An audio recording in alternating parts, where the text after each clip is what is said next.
There are various ways in which digital technology can contribute to an inclusive practice within primary education. Before detailing the numerous factors of digital technology's impact on inclusion, I feel it is important to define such a term. As you can see, Google's definition highlights an SEN pupil as one who has a need that makes it harder for them to learn than most pupils of the same age. However, the Code of Practice focuses on a definition dependent on the provisions to be made for that individual. Such provisions can thus be linked to digital technology. I'll be dividing my discussion up into the 4 areas of need within special education.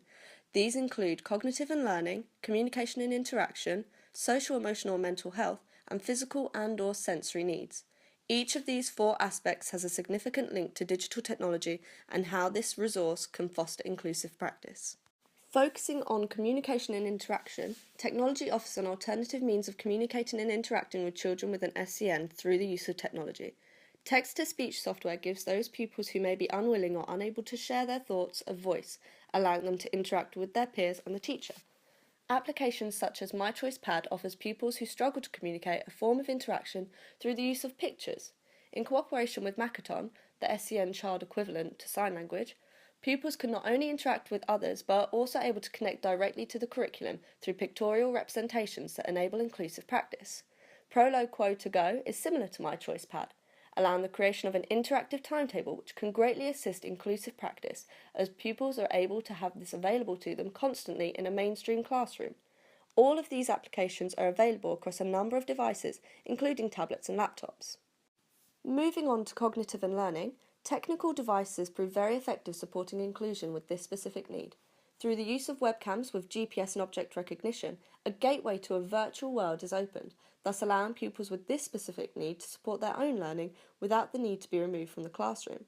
The idea of such a practical approach is supported by Simpson and Toyne, who advocate technology support to inclusion.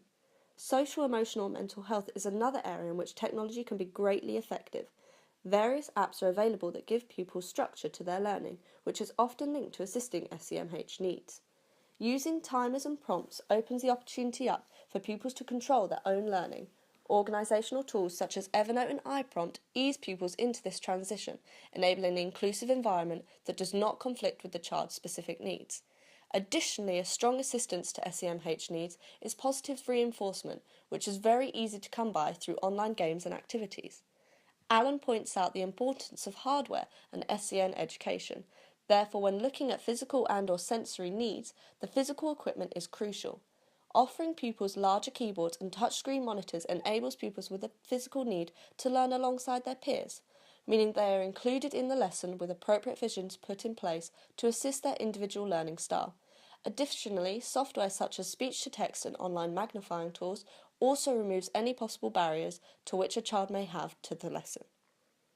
As a whole, there are also various websites that can assist to inclusive practice. These include the Dr. Johnston website that offers devices and various forms of technology that can assist pupils with a special educational need in the classroom. Such resources include large keyboards and computer mice. There are also websites dedicated to apps that are accessible to various pupils and their individual needs. Such include Singing Fingers, which literally brings music to your fingertips. Linking all of this back to theory, Florane and Hagati suggest that the lack of inclusion within ICT is due to the professionals, and to avoid such a barrier, acquisition of effective methods should take place. Additionally, Chris Abbott suggests e-inclusion as a developmental aspect to assist not only children but professionals too.